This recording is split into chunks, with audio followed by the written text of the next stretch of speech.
दिया हुआ है 10, 7 और 4 का डॉट डॉट डॉट, मतलब ऐसे ही श्रेणी चली जाएगी कि 20वां पद हमसे पूछा जा रहा है। तो हम लोग जल्दी जल्दी जान लेते हैं। हमारे साथ किसी भी पद को निकालने के लिए जो सूत्र होता है tn बराबर a plus n minus 1 D होता है। मतलब जो पद हमको निकालना होता है उससे हम लोग एक उसमें से माइनस कर देते हैं। पहला एपी जो हमारी श्रेणी होती है ए होता है, पहला पद ए होता है, दूसरा पद हमारा ए प्लस डी होता है, तीसरा पद ए प्लस 2 डी होता है, तीसरा पद चौथा जो पद होता है ए प्लस 4 डी। देख रहे हैं कि जो भी पद निकालते हैं डी उनमें से एक है। जैसे चौथा ये पद हमारे पास 4 में से डी हमारे पास डी की संख्या 3 है। तो उसी तरह से हमसे पूछा जा रहा है 20वां पद। तो हम जब 20वां पद जब निकालेंगे तो हमारा जो 20वां पद निकल के आएगा ए प्लस 19 डी आएगा।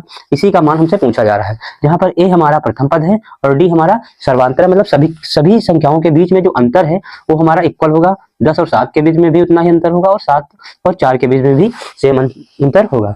तो यहाँ से निकाल लेते हैं। तो पहला पद होता है हमारा ए होता है, तो हमारे पास एक की वैल्यू हमारे पास दी है, ए बराबर दिया है 10 और डी की वैल्यू निकालने के लिए दूसरे पद से पहला पद या तो तीसरे पद से दूसरा पद हमें निकालना होता है। तो हम दूसरे पद से क्या करेंगे, दूसरे पद से हम लोग पहला पद निकाल लेंगे तो हमारा डी का मान निकल आएगा।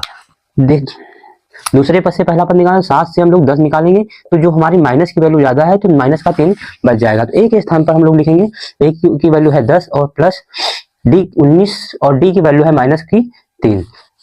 10 प्लस को माइनस से गुणा करेंगे तो माइनस आएगा, 19 थे 57 और जो हमारी वैल्यू बचेगी 47।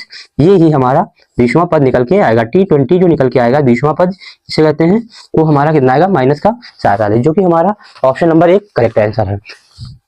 दूसरा सवाल आपके लिए है, आप इसको हल करके हमारे चैनल में कमेंट अवश्य करिएगा। मिलते हैं नई वीडियो में, तब तक